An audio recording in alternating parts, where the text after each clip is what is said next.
It's 2 p.m. Hello, everyone. Thank you so much for taking your time and joining our webinar. Today is 12 August 2020. We'll be having our very first webinar series from PUTRA International Centre, UPM. Okay, for our session this evening, we'll be discussing, we're going to be quite casual and straightforward in this session, okay? We'll be discussing on the topic of mobility amidst pandemic with three of our esteemed panelists, Professor JAEWOO, SHIM from Jeonbuk National University, Korea, Mr. Thomas Kaupinen from Asia Exchange, Finland, but currently Mr. Thomas is based in Hong Kong, and Mr. Muhammad Wahyu from Institute Technology School of November, yes, from Surabaya, Indonesia. So let me introduce myself. My name is Nadia Zawani. I'm in charge of mobility in PUTRA International Centre, UPM. Basically, as you guys know in the poster that Madam Fairuz should be is the moderator, but unfortunately she have another urgent meeting to attend to, so I'm replacing her, and hopefully everything will be okay, since this will be my first webinar too. So let me check. Okay. I would like to check if my audience can hear me. If you can hear me clearly, please use the raise hand question and type in OK in the chat box. You can just type in OK if you can hear me well. That's nice, Mr. Amardin, you can hear me well. Does everyone hear me well currently? Okay. That's fine. I think I can continue. So for our audience who have joined us in this session, please write down your name and your affiliation in the chat box. And without further ado, please allow me to introduce our panelists for today, three of them. Okay, our first panelist will be Mr. Thomas Kaupinen, is the co-founder. Okay, you can see in the video, is the co-founder and vice president of Asia Exchange Limited, Finland. He's currently, as I said, based in Hong Kong. As you know that AE, the acronym that we always call, is a company that have been actively mobilizing students from all around the world, especially in Europe to Asia. Asia Exchange have been our long-term partner since 2013 and has been consistently sending these amazing students to our university. So currently AE has expanded their strong networking in many countries such as Thailand, Indonesia, Malaysia, Taiwan, China, Korea, New Zealand, and the new addition, Vietnam. Am I right, Mr. Thomas? Yes, that's very correct. Thank you so much. Okay, the second, and I think we have the second one will be Professor JAEWOO, SHIM, is the Deputy Vice President of Office International Affairs, Jeonbuk National University, JBNU, from South Korea.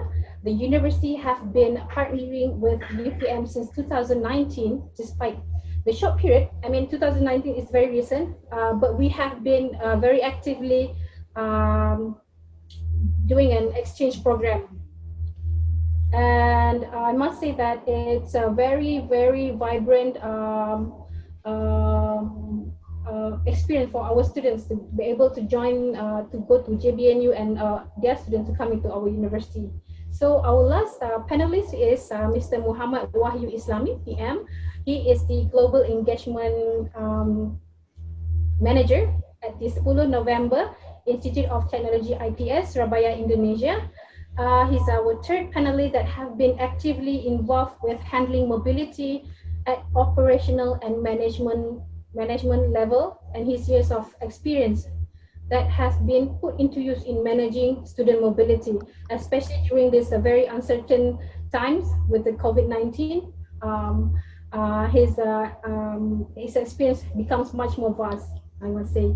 So we are very fortunate to have been joined with our esteemed panelists for today's session. As you all know, we will start with presentation by the panelists, and later on will be followed with a Q&A session towards the end of our webinar. And if you have any question that you would like to ask to our panelists, you may write down your question in the chat box or ask our panelists directly during the Q&A session by unmute your voice in this webinar. So I think without further ado, I would like to have Mr. Thomas. Are you ready? Yes, I am. I will be passing, Mr. Thomas will be explaining about the Asia exchange. Okay, to you, Mr. Thomas. Thank you so much, Ms. Nadia, and thanks for UPM for hosting the webinar for us. So I believe that everybody can hear me. Thanks a lot indeed, and nice to meet you, everybody. So once again, my name is Tuomas Kauppinen. I'm one of the founders of Asia Exchange and also the vice president. So it's a pleasure to have the webinar here today. And I think it's the biggest threat in our industry indeed. And I think at the same time, I'm sure that we can all find solutions how to make the student mobility happen. And first of all, I think I could try to share my screen here. So I believe that, can you see the slides?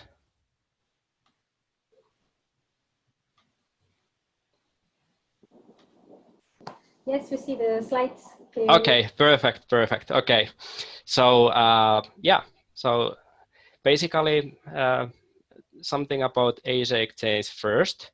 So we have been operating since 2007. And since 2007, we have been able to send more than 7,000 students from 85 different countries to study in Asia for life-changing experiences. That means that today we are basically the #1 study in Asia provider in the world. A clear majority of our students are coming from European countries, mostly from Germany, Finland, France, the Netherlands, and Sweden. But we also have more and more students actually coming from multiple different countries. The US is actually one of the fast growing markets for us as well. And we aim to be the most international and affordable study abroad provider focusing on Asian countries. And as Ms. Nadia said, we have been operating with UPM since 2013 basically, and UPM is the strategic partner for us in the region and indeed the best university in Malaysia, in our opinion.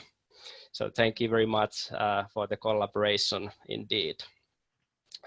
We do also have destinations in 11 other host universities, including China, Indonesia, particularly Bali, South Korea, Taiwan, Thailand, and Vietnam. And we are pretty much well recognized also in the media. For example, when we were celebrating our 10-year anniversary a couple of years ago, the Pi News was publishing a great story about us. So I guess that's all about Asia Exchange in a nutshell. More information on our website, asiaexchange.org, or perhaps we can meet anytime, anywhere to talk more. But let's go to the topic. So I think we are talking a bit more about what is happening now and especially during the pandemic time that we are all facing. The whole industry is facing a huge challenge. But at the same time, there are some great opportunities ahead here, and I'm sure that we all can find some good solutions.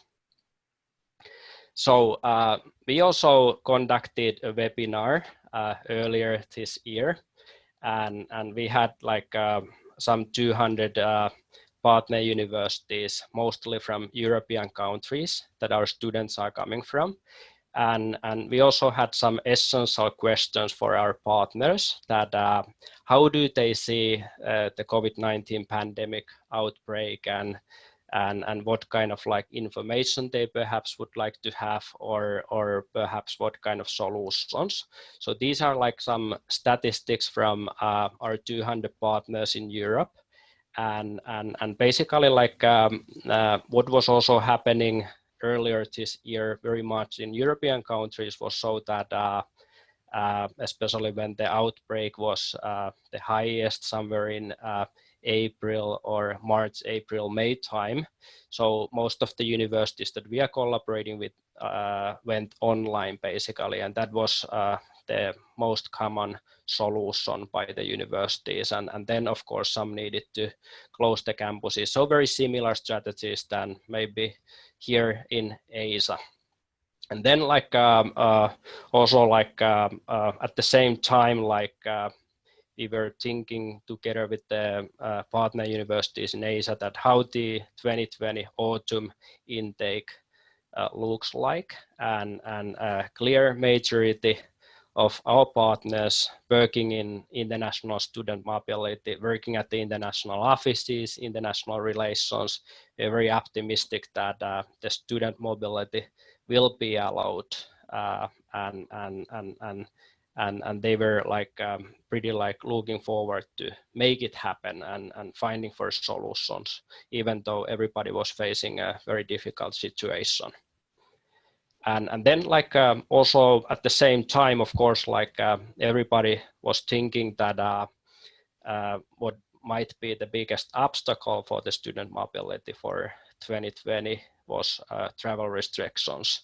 And indeed, like they are still happening a lot, particularly in many Asian countries, but still like even in Europe, it's like challenging. But I mean, like that was the biggest obstacle for based on the opinions that of the people that we are working with, mostly in at some of the best universities in Europe. And then like at the same time, everybody was of course like hungry about getting more information, as sometimes the information flow between the governments and between the countries and between the universities is slow, and of course like the whole COVID-19 situation is unpredictable, so it's hard to make decisions well in advance, and then I think very similarly than many of us have been thinking here is that everybody was eager to have more information about travel restrictions. And then like of course like we feel still the same at Asia Exchange, and we are still in constant contact, for example, with our students, and everybody's still like looking for more information. So that's really the thing here, share more information. Then also like at the same time, that was like some time ago already, but I think particularly our partners, mostly in Europe, we're very optimistic that if the borders are open, the professionals in the industry working for the international offices and international mobility wanted to make the student mobility happen. So that was of course like a great news for us as a company operating in the industry. And then, but still like if we are seeing like next year, 2020, I think at the same time, when people were very optimistic that they would like to make the student mobility happen, at the same time they thought that, okay, next year will be still smaller than before COVID-19 in 2019, for example. So people are expecting that maybe that next year will not be as successful as for example 2019, but who knows, it might be also that the student mobility will even increase. So it's been a very challenging period for us at Asia Exchange, but I think we have been still like pretty successful here, and then like for example we have introduced some actions and policies. So we have extremely flexible cancellation policy, for example, in place, and then also like anyone who wants to cancel get refunded their program fees. We have been also like able to postpone some participations, for example, next year without any extra expenses or costs. So this has been like possible for us to make the student mobility happening even in these challenging times. And then it's been also crucial for us success to exchange information as much as possible between the universities that we are working with, and of course with the students and parents and everybody involved, and also like informing the sending institutions about the situation, because every country is facing a very different situation, and the media is full of like mostly like local news usually, and people are very, think very carefully that what is happening at the home country and maybe nearby, but then the international news are still something that don't go through that much, and people in Europe might not know so much about what is happening in Asia, or people in Asia might not know, for example, what is happening somewhere else. So we have been like a middleman kind of here to share the information between the different parties as much as possible. We also wanted to extend the deadlines this year. So usually we are actually pretty flexible, and we have very late deadlines, but now we went extreme, and I think even today we have still some application deadlines open for our Asian destinations, including, for example, Bali. That is the most popular study abroad destination among the Asia exchange students. And now also because of the COVID-19 outbreak, we actually start recruiting students also to European countries, as most of our students are coming from Europe, and then also like the borders are open within the EU area. And of course, like online studies have been also one of the solutions. This is a little bit like some statistics also about our applications. So if you can see that we are sending some 1,000 students per year before the pandemic. So last year, for example, we had close to 1,000 students, and basically the autumn or the September intake is always the most popular among our students, like similarly than in usual in the student mobility compared to January or February intake, and because of that, the peak application period is happening usually in April. But as you can see from the graph, I think we had like a lot less students applying this year than last year, but or the year before. But then at the same time, as we extended the application deadlines all the way until August, we have had the best ever summer in terms of applications. So there has been a lot of students still applying in June, July, and August period for our intake starting in September. So something positive in this situation as well.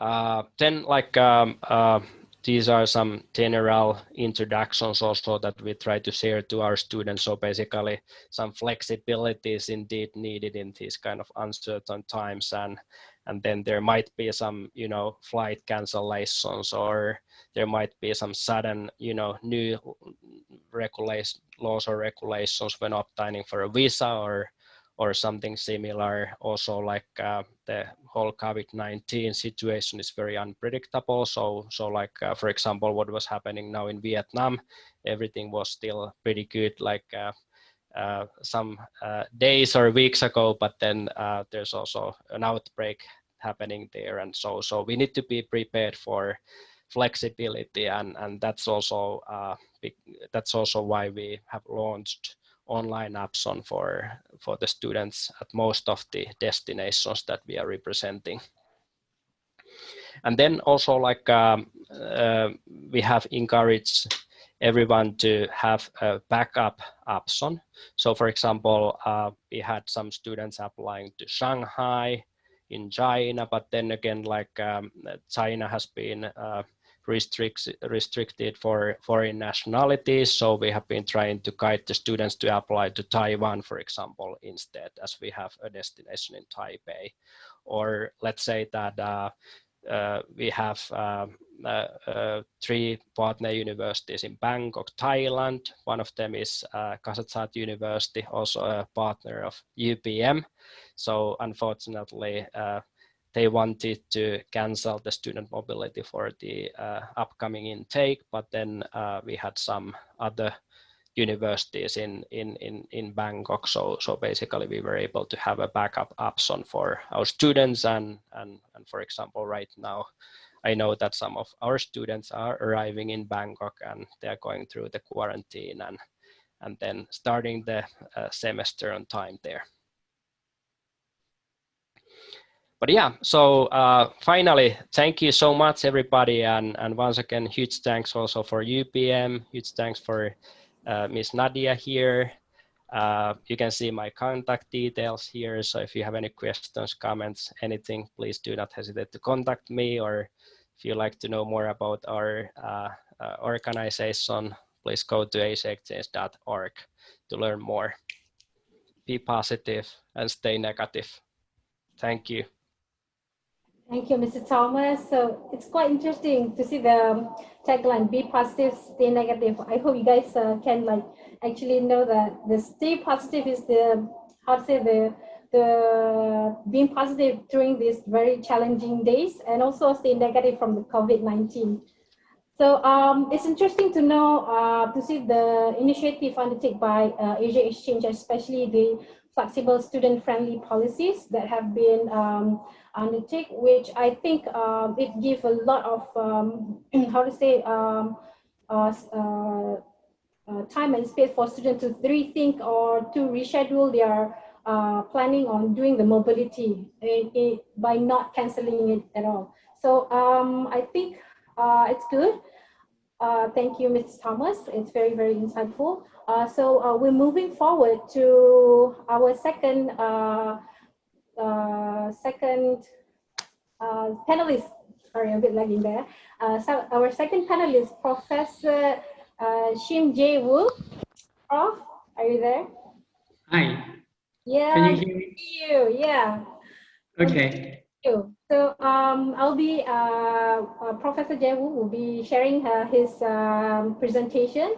So I would like to pass the control to our second panel, Professor JAEWOO from Jeonbuk National University, Korea. Thank you. Okay, let me bring up my PPT material. So can you see my PPT material? Okay. Yes. Okay, right. First of all, I'm really honored to have been invited as a panelist. And I work for Jeonbuk National University. It's in Jeonju, Republic of Korea. And actually, I made multiple trips to UPM and Malaysia and Indonesia to improve, to increase student exchange between our Jeonbuk National University and other universities in Malaysia and Indonesia. The title of the title of my presentation is Meeting the Needs of International Students Amidst the COVID-19 Pandemic. And briefly, I'd like to report to you the status of COVID-19 in the Republic of Korea.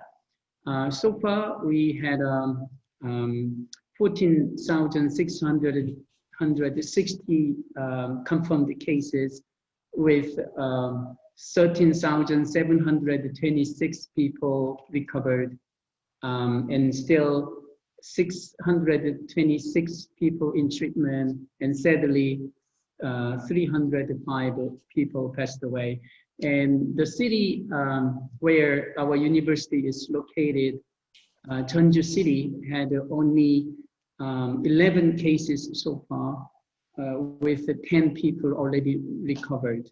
So in terms of COVID-19, our university has been doing well, but we've been taking extra precaution, providing almost all the courses, providing mostly online courses. And this is the trend that the COVID trend in Korea. So as of 9th of August, we had 28 people. So we've been, I think, managing quite well. And I'd like to tell you about the background of my presentation. Actually, my presentation was based on a paper titled as Student Exchange in Times of Crisis, Research Report on the Impact of COVID-19 on Student Exchanges in Europe by Gabriel and Benke Albert. In their excellent research, they came up with a set of data-driven recommendations out of a survey of 21,930 international students from March 19 through 13 after the outbreak of the COVID-19. So in this presentation, I will go over each recommendation and reflect on them, in particular JBNU as a host institution. And also at the time, listeners yourself may try to assess each recommendation in terms of your situation. So, the first recommendation, ensure reliable and specific information that targets international student populations in English, student populations in English or a language accessible to the international student population. Actually, this recommendation is about communication with international students.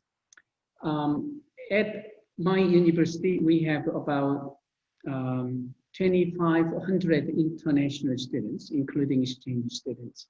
And we've been communicating mostly in English or Chinese through staff members of Office of International Affairs.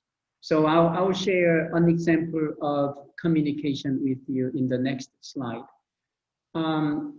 So far yet, not all of the international students have not been able to get contact tracing messages by Korea Centers for Disease Control and Prevention. As you know, the contact tracing has been quite effective in dealing with the virus. And so based on this recommendation, this is my personal Likert type scale score. I would give 8 out of 10 for our university's performance. So we've been trying to communicate with international students, but not to the full satisfaction. One example I would like to share is it just occurred just a few days ago, and our staff member, Ms. Hannah, following a news story that about 640 people, probably the people with faith in Islamic faith, they gathered in Jeonju, and then there was a case of coronavirus infection.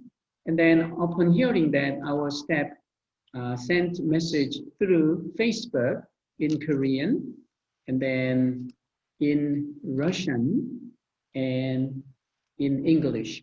So probably you can see it happened on 31st of July, and then she sent out, the message that anyone can get a free coronavirus test who might have been exposed by attending the gathering.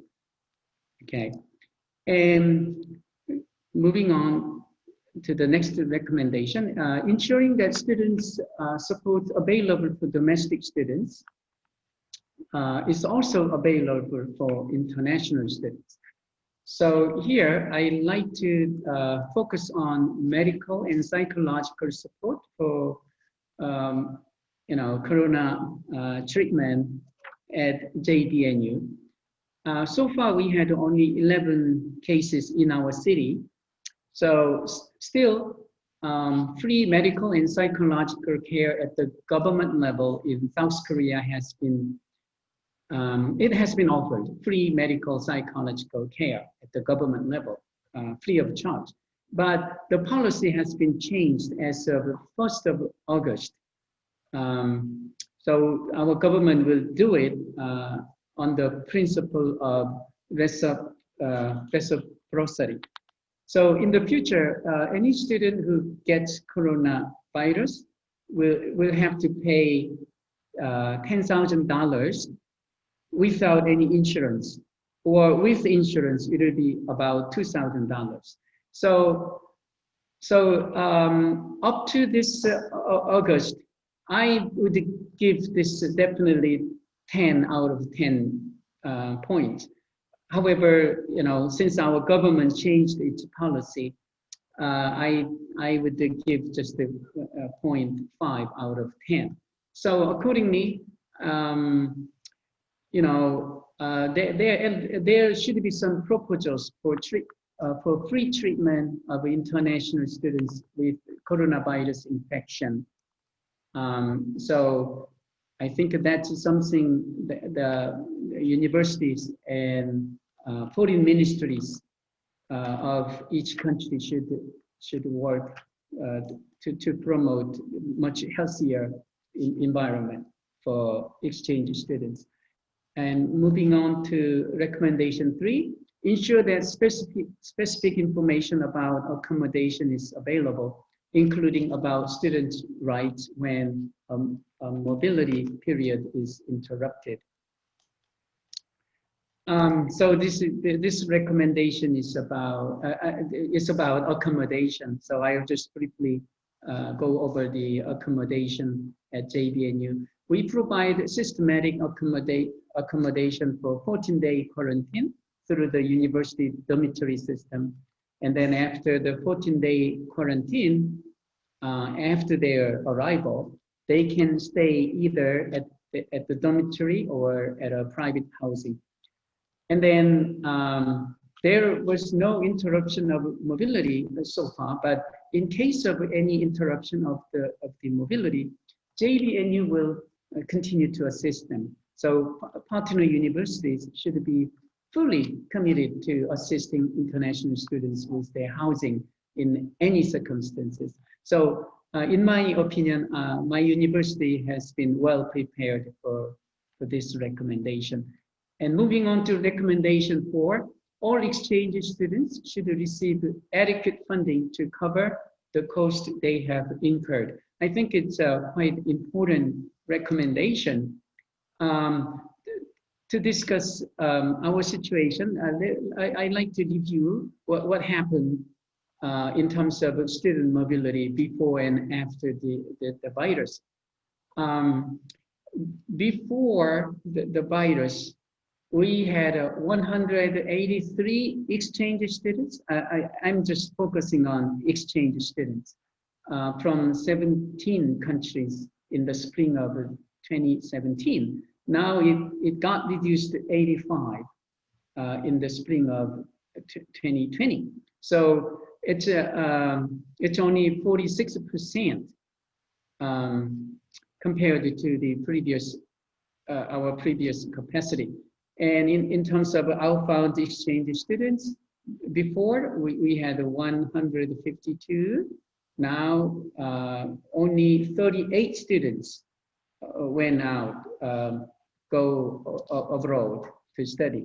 So it's been only 25% compared to our previous capacity. So JBNU has been left with money for exchange student, and also has been limited in recruiting students who want to participate in student exchange programs actually in the next semester and in the last semester as well. So so I believe that the adequate funding should be available to cover even medical costs for coronavirus treatment they have incurred. But my communication with the administrators at our university, uses of carryover balances may require decisions by a higher level leadership. So our university does not have much room in terms of using the fund. So I just gave a score of 3. And then recommendation 5: ensure equal access to online learning tools for students. Be mindful of the diversity in the student population. So here, I'm sorry. I think the online learning tools have been very important in the last semester. I found that a total of 157 computers were available at the dormitories and at the libraries. So I think our university needed to increase the accessible number of computer units in the coming semester. And then we used the LMS system, K-Hub, Zoom, Google Classroom. Those platforms have been utilized in the spring. And then also our university had to spend a large amount of money for improving speedy transfer of data. So I guess we need to increase the number of computers at least. So I gave a score of 8. And recommendation 6: implement actions in learning activities or elsewhere that encourage interaction among students. So the challenges brought by the shift from traditional in-person classes to online teaching have been overwhelming, mostly because of lack of interaction between the professors and students or among students. So the survey results of student satisfaction with their courses taken in the last semester compared to their spring semester 2019, we see less satisfaction by students from about 46 to 39. So, and then this is how the classes were conducted in the spring semester 2020. We had in-person teaching 14%, video clips online 51%, real-time online 22%, projects and assignments only 9%, and lab 4%. So, and then this was measured for 9th week of the spring semester randomly. And then I think it gets very important. I think professors found out that the lack of interaction is greatly related with satisfaction, students' satisfaction with their courses. So I like to recommend some ways to increase interaction. So if each platform, like today we are using Zoom, and then Zoom has a platform that allow the feature that allows multiple group interactions, multiple group talking.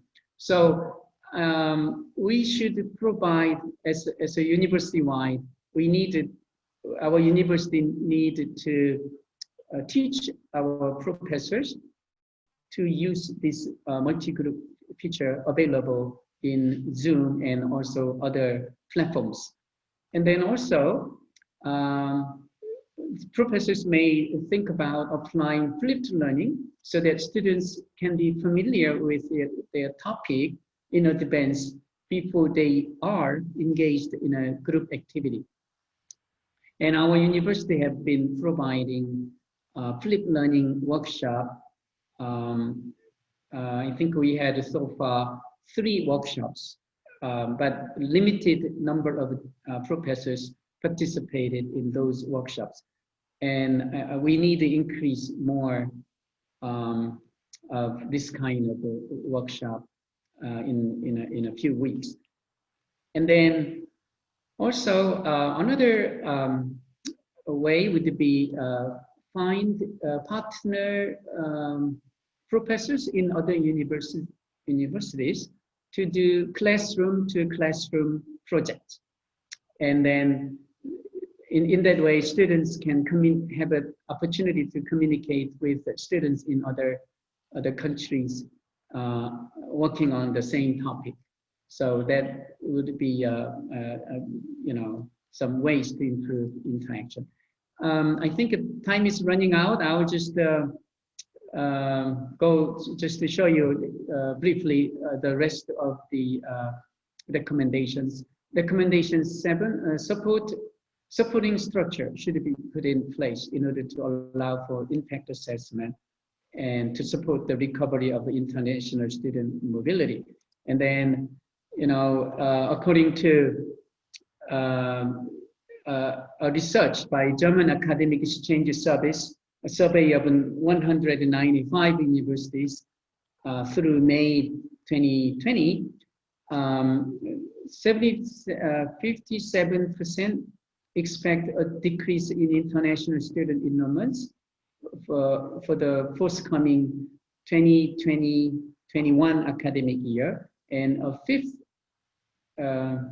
anticipate a substantial decline.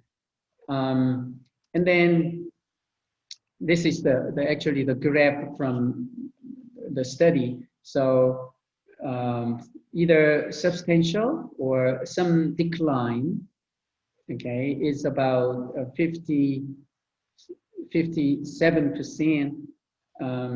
So many people do not sure. So this is the status. And our university installed an emergency COVID team that focuses only on keeping JBNU safe from COVID-19, but no task team has been set up for supporting recovery of international student mobility.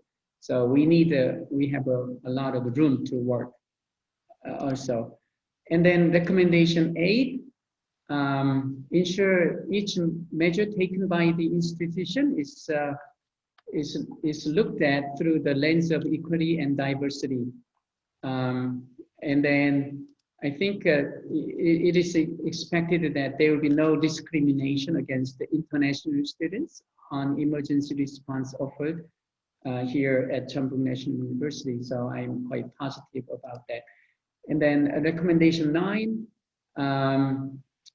the ensure equity, diversity, and inclusion actions are included in the recovery plans directed by institutions to address the needs of disadvantaged students in the recovery process. Although our university promotes equity, diversity, and inclusion, specific recovery plans have not been drafted, so get score of 2. And then the last recommendation, transnational or cross-sectional cross-sectoral collaboration between universities, national authorities, student and youth organizations should be stimulated to overcome the impacts of the crisis. I think it's quite important.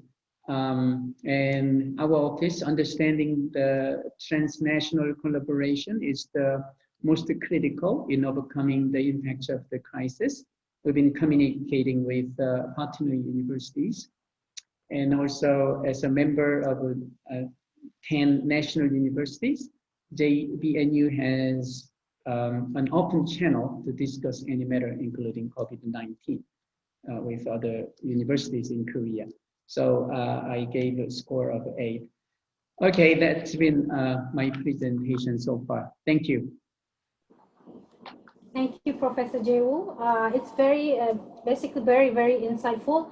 I think we have a lot to learn from the recommendations from Professor, not all the 10 recommendations, which I find is very interesting on how the university coordinate post-COVID team, and which also I think most of universities also do the same thing. But what most interesting is like JBNU, how to say, taking care, looking into details on students satisfaction, which I think it's important for us to as a university to understand. To understand the situation better and how to improve the services. So I think we're moving on to our third panelist, but before that, we will have a Q&A session towards the end of the webinar. And if you have any question that you would like to ask to our panelists, you may write down your question in the chat box or ask our panelists directly during the Q&A session by unmute your voice in this webinar. So without further ado, I would like to pass the control to our to our last panelist, Mr. Wahyu Islami from ITS Surabaya, Indonesia. Okay. Hello, Ms. Nadia. Thank you so much for your opportunity. So, maybe you may help me to play the, to show my PPT. Okay. My PowerPoint as well. Thank you. So, first of all, hello everyone. Yeah, thank you so much for inviting me in this webinar. Thank you so much for UPM, especially I believe is also Dr. Virus, yeah, and especially Ms. Nadia as well. And also I would like also to greeting Professor SHIM and also Mr. Thomas as also the panelists. Hello, yeah. Well, let me introduce my name. Yeah. I'm Wahyu. I'm Muhammad Wahyu Islami. Yeah, I'm from ITS Surabaya, Indonesia. I'm the Compact and Study Abroad Program Manager in my office, ITS Global Engagement. So for my PPT, because maybe I'm the last, yeah. So I would like to also share what ITS do, especially my office, yeah, during the pandemic situation regarding the mobility terms.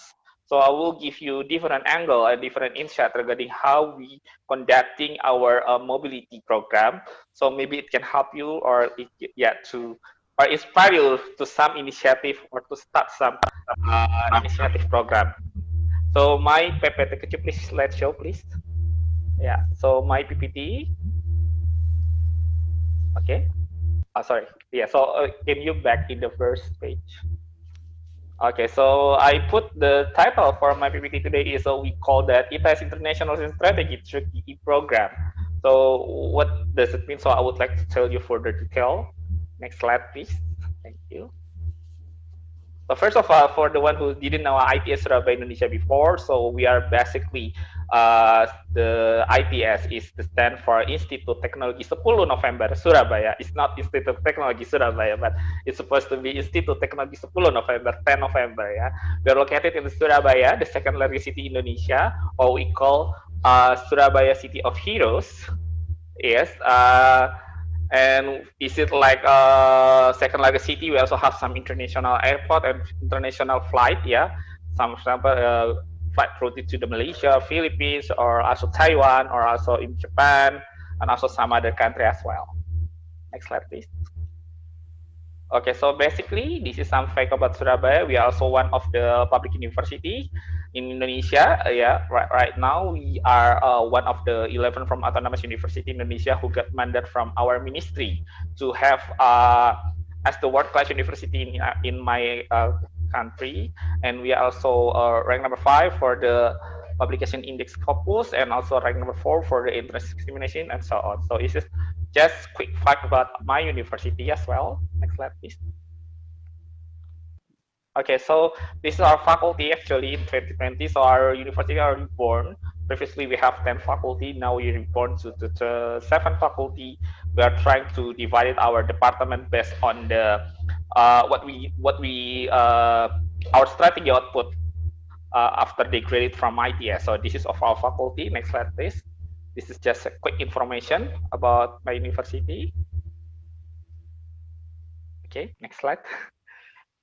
Okay, this is some departments. So mostly we are focused in engineering and technology. Next slide, please.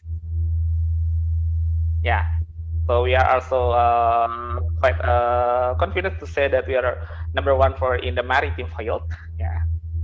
Next slide, please. Okay, for position right now, this is our position right now. We are some position regarding our ranking in the QS, THE, and also Webometrics, and also UE Green Metrics. And the latest one, next slide, please. Okay, this one. So we are also keep increasing in our QS position. We are now in the position 751, yeah, in the QS 2021 World University ranking. Next slide. And also this is on our consortium. We are very active, yeah, with many consortium as well, from Erasmus Mobility, or Erasmus Plus, or we are also member of the UMAP. We have the National Coordinator for Indonesia University. We also just joined as the member of AIMS. We also have GTI Global Technology Initiative with the SIBO, Institute of Technology Japan. We also have ACNET EngTech. We are very close with China's government. Also, we have a Western Australia, it's Java Uni Consortium, and so on. So this is several of our consortium. So we are also very active in this consortium as well. Next slide. Okay, then before that, I would like to give you also some insight. This is our international program before the COVID-19. So later you can compare later what we've done for our during the COVID. So we classified our international program became 7 types. Yeah, the first one, of course, mobility, like student or staff, non-academic staff mobility. I believe also Dr. Virus, the head of the international cooperation in UPM, also coming in our last staff mobility for Asia member last November in 2019. Last September in 2019, and we have joint research. Yeah, basically it's about joint research and joint supervision. And also we also very active with dual or double degree or joint degree program.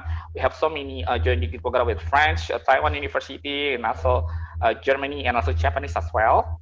And number 4, we also running some international internship. We are working with some company in Surabaya, Indonesia, for example, like Korean, Japanese, or also some European companies in here, and we conduct international internship, team up with our student as well.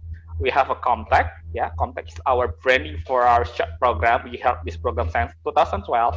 Now we're running for the 15th edition. And also we have Study Excursion as well.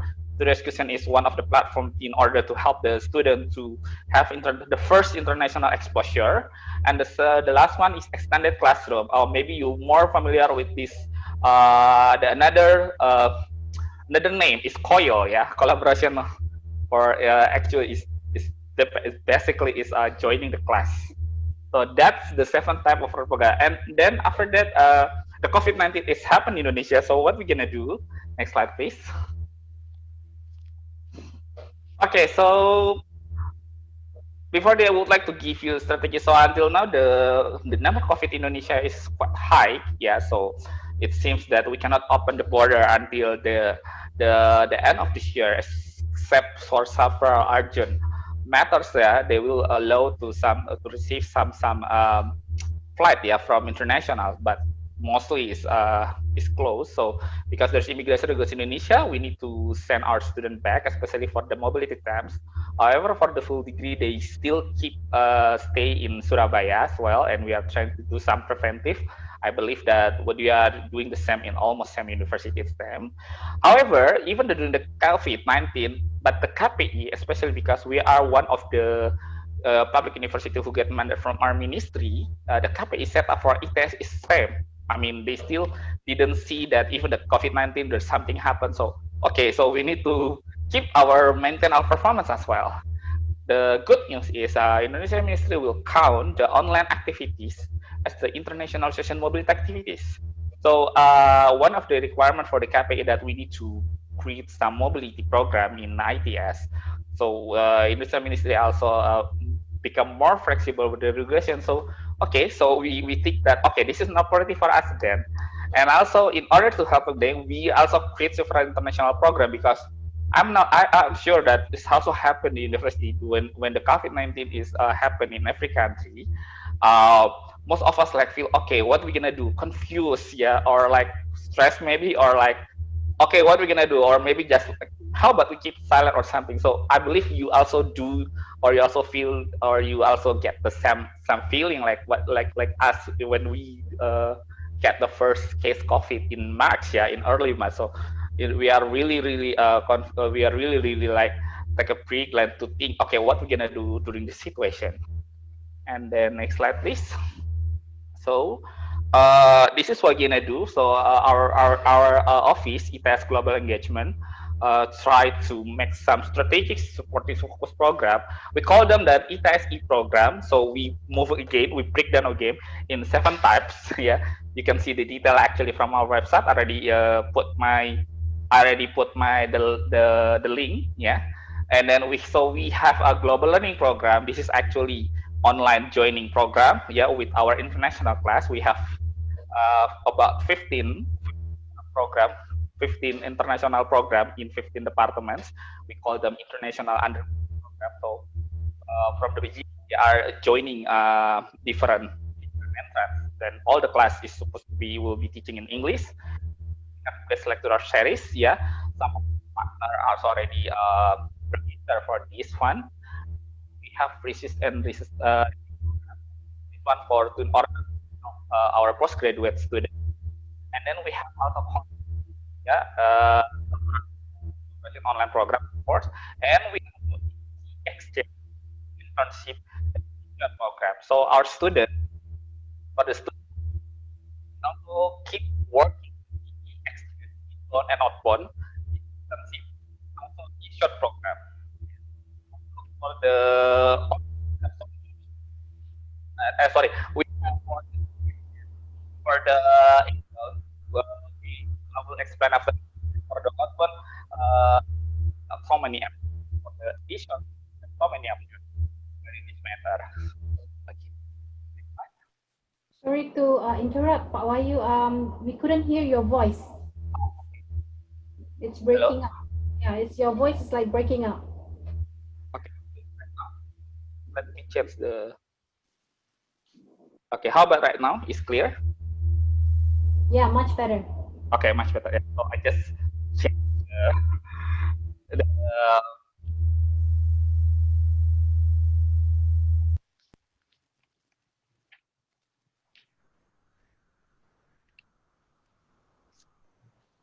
Are you still there, Pak Wahyu?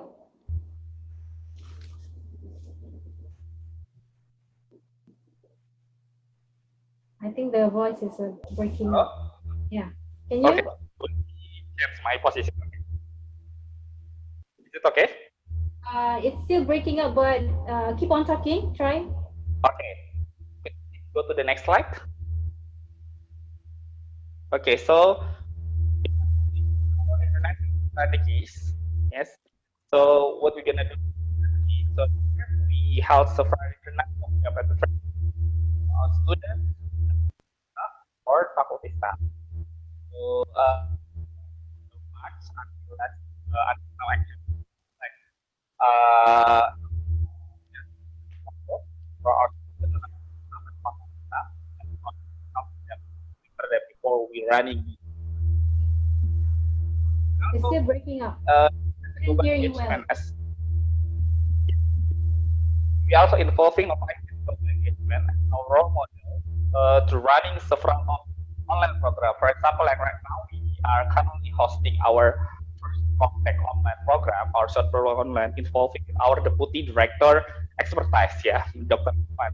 So we call them because he's expert in IoT, so we asking them how to give example at the running short program online, yeah, with this expertise. And then we also make flexibility regulation in mobility. So right now we still open the application for inbound student exchange or also inbound internship program online. I mean, online internship in ITS, and give them flexibility. I mean, when they join our exchange program, they still can join or they still can take the class in their home university. So they may only like take 1 or 2 courses or 3 courses. It depends on the agreement with the home university. So basically, it's flexibility regulation for our student partner. So they can do whatever what they want. Yeah, including the internship. We are trying to like give them flexible topic and also flexible time. And later they may discuss or they may some agreement with the supervisor regarding the internship as well. And then we also trying to create reward for internal and external. For example, like for our student exchange, yeah, student exchange. So we invited the student from our partner or non-partner, yeah, to coming to ITS because we are public university. So we have regulation that to receive all the student even without MOU. And for the best student, we give them full scholarship in Compact 2021. Compact 21, the scholarship is equal with the US dollar 1,600. Yeah, 1,600 US dollar is equal to free. When they get them, it's free to coming in program, make anything. So that's our reward, and including in Friday student, the one really doing well, we give them some free program, for example, program supervises we will cover, but we will give. And of course, the most important is to optimist, yeah. Then start to thinking, not thinking, but need to move. Some movement, try to find what we can do and be creative, yeah, about the program. So this is, I know this when we up in national office, especially when working with the model. So I will give you an example what I said. It's breaking up. Your voice is breaking up. Okay. Then again. Okay, can you Unfortunately, still no. hello? Yeah, keep on talking. Okay. You still hear my voice? The time is quite limited, so Okay, so this is the front that I did the student, also this is staff, and also this is faculty staff. Next slide, please. sorry. And this is the mobility program. Yeah, you can see there is an online lecture, mobility inbound and outbound. That we provide scholarship in contact. Next slide. Okay, this is also example. Yeah, the University Malaysia Perlis happen. Ideas this is a short program, 1 week. Yeah, only. And like we mentioned, in the right side, Singapore student scholarship for ITS and also full scholarship for contact student who doing good. Next slide, please. This is our contact. Yeah. Next slide. So it's still for the contact, but not only core for the course. So the subcontract in April now we have participants from Malaysia, China, and Japan. And of course, we will be running. We already get 7 from Japan and Philippines. If you still interested for sub-course B, you may contact me for details. Next slide.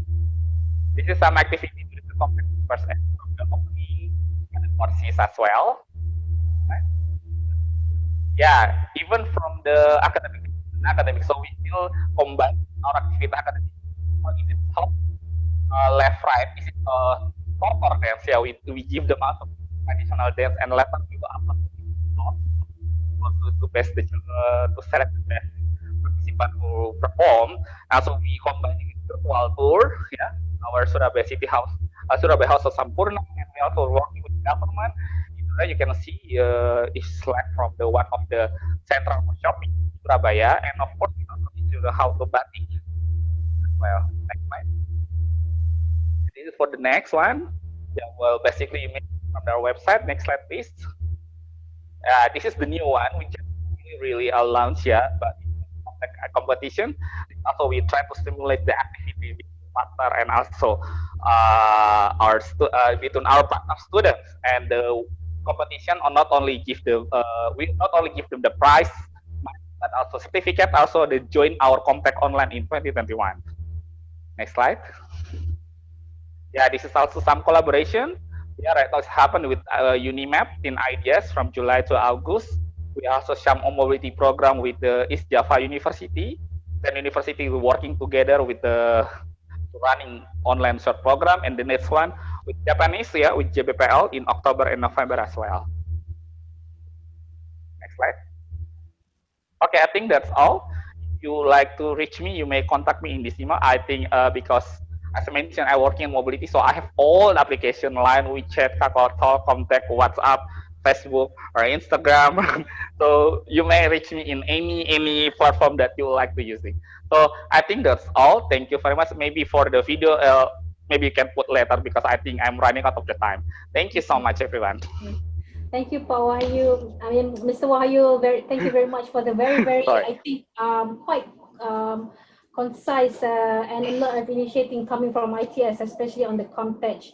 And then it is interesting to see that Ministry of Education of Indonesia will take,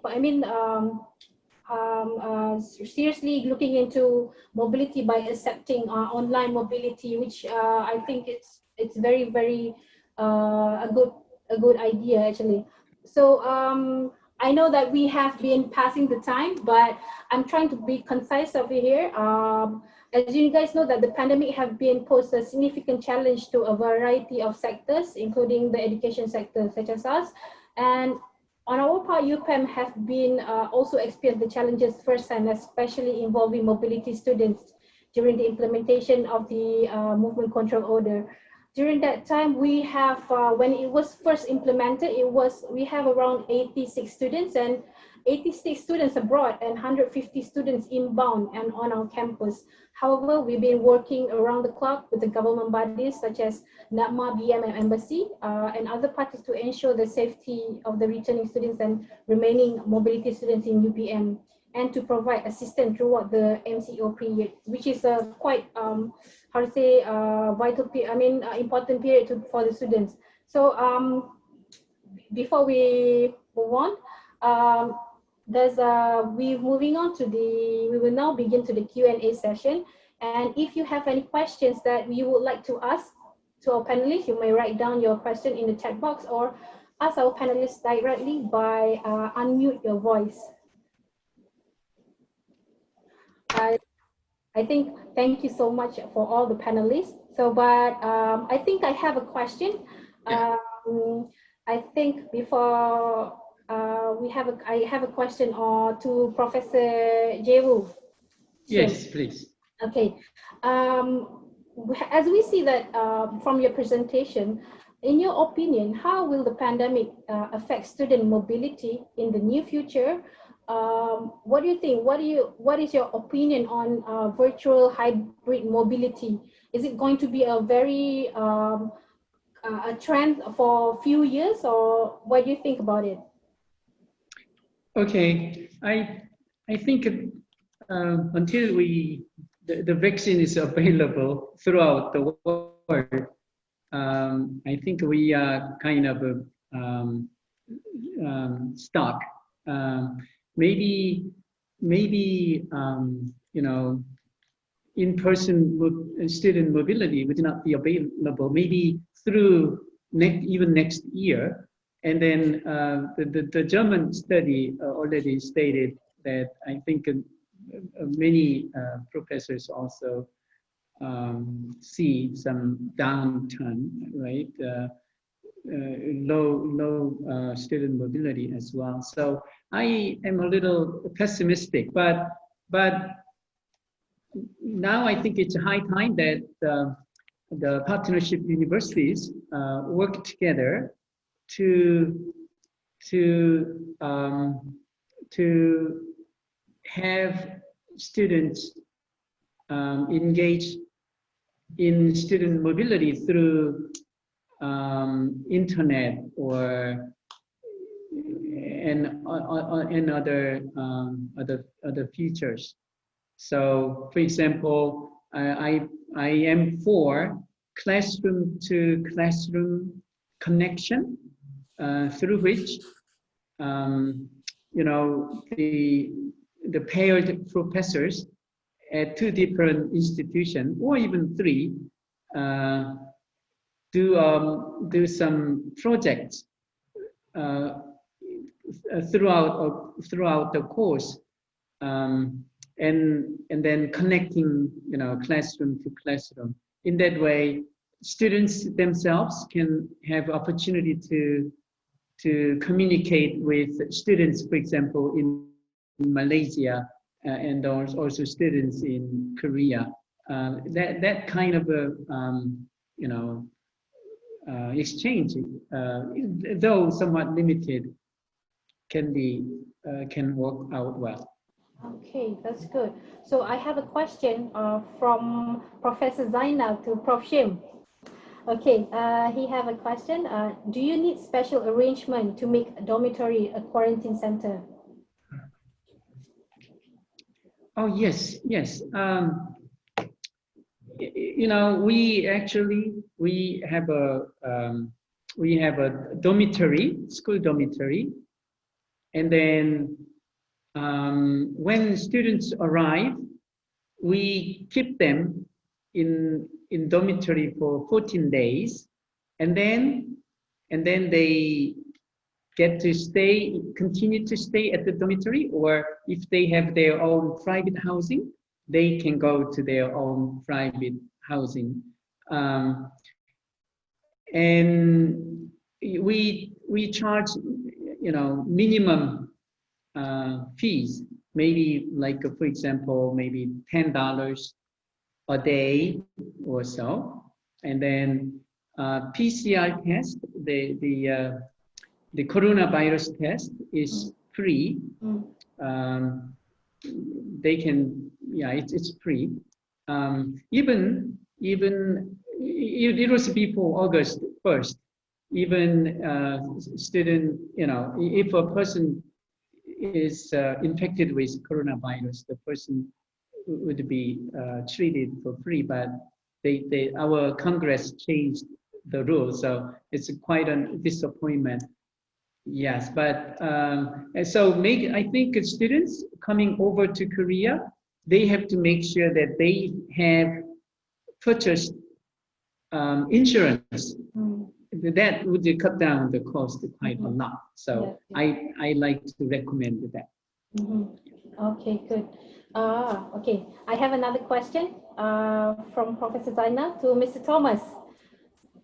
What is the position of European university on their students going for mobility in Asia during this time? Mr. Thomas? Thanks, and thanks, Professor Zainal. So that's a good question indeed, and I think it really depends. So within our partner network consisting of hundreds of universities in Europe, I think it really depends. So some of the universities are happy to send their students to Asia even now in 2020, but then on the other hand, we have also gotten a lot of cancellations, so that actually the students themselves wanted really to study, but then you know, some of the home universities in Europe didn't want to send the students, so some of the students who canceled their participation, they have been even like sorry about that they really wanted to participate, but just because of the restrictions coming from maybe from their home universities or from home governments, they couldn't. But I think still, like I was explaining also in my presentation, so that people, especially who are working for the international relations or international student mobility, they are more optimistic, and I think they like to see the student mobility still to happen in Europe, and then also like within the European Union, I think the borders are almost completely open. Of course, there are still some exceptions, and so there's also like I think an increase happening in the Europe. but also personally, I've been traveling a lot during the pandemic. So I'm based in Hong Kong, and Hong Kong was one of the first places actually that got the COVID-19. But then I went to Thailand and India and Malaysia and the Philippines all the way until mid-March, and now was also after that I needed to return back to Hong Kong, but I was also happy to visit Finland recently. So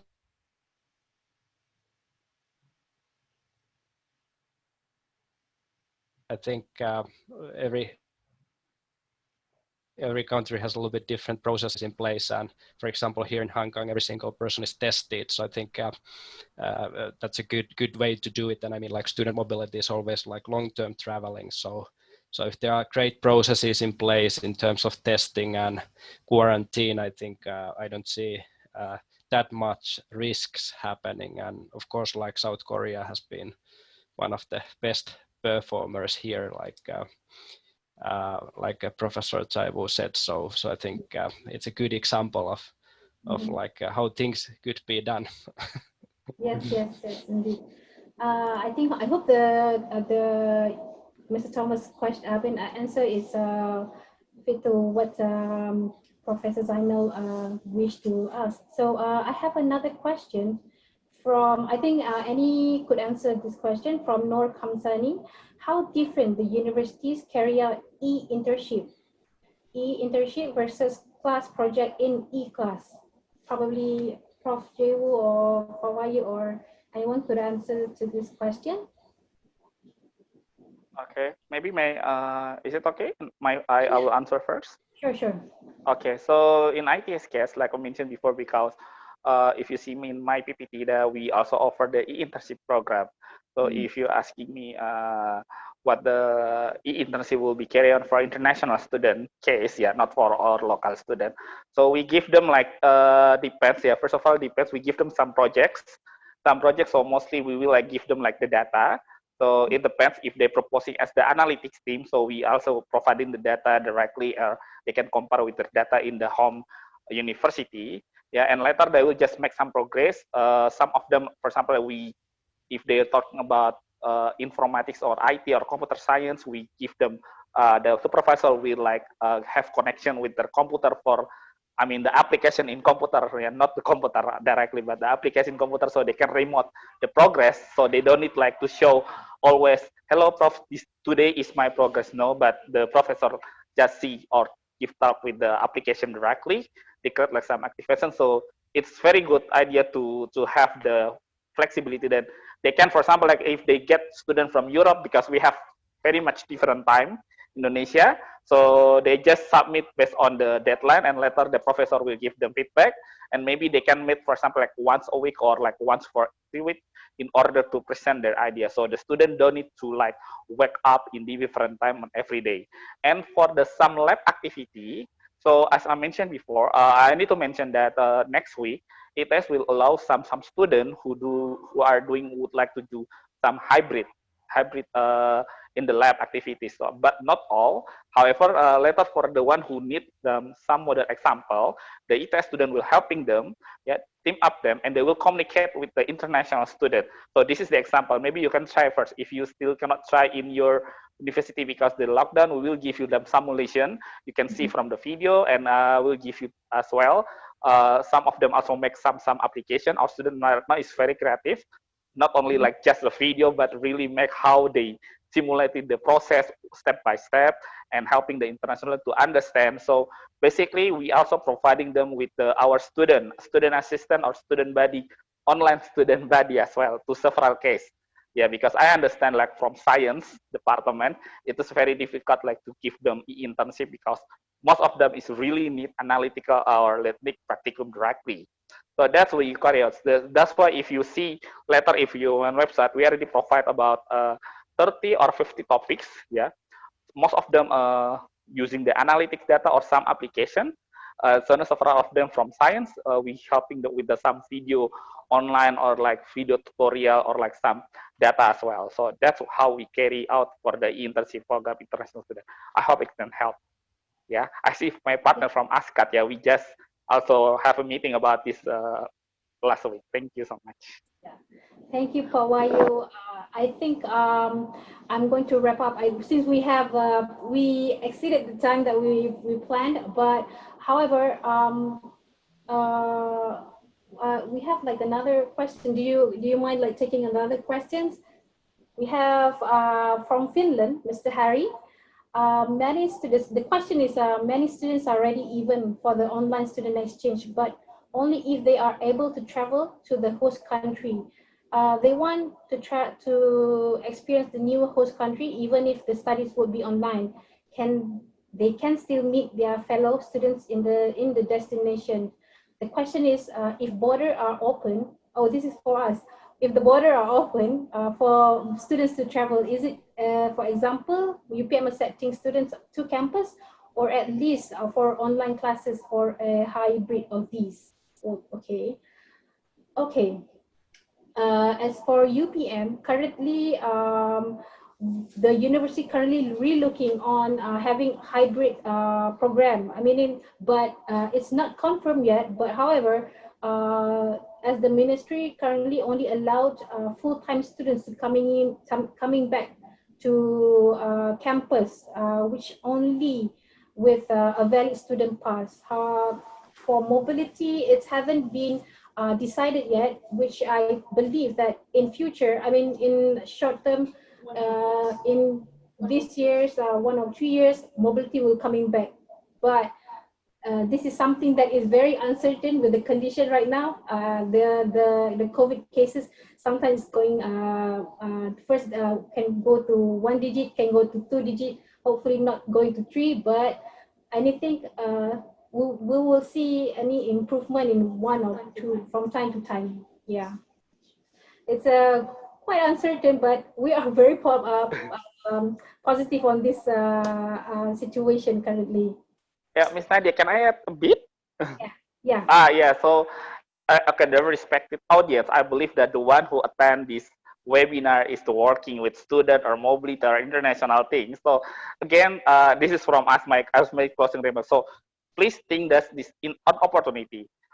Previously, when you like to send your student, for example, you are Indonesia to Europe, or we are Indonesia maybe to Canada, we always think about the cost, right? So please think this an opportunity. When we see this online, I know the feeling is different. The feeling for the student different when they doing online or like directly. Yeah, but think as in this opportunity. I always tell my student that please always think this an opportunity. I always tell my partner as well, because this is an opportunity to know more us, to can show also this is a very good academic quality or academic program or anything program, because during the online maybe we will more focus more than academic compared to non-academic one.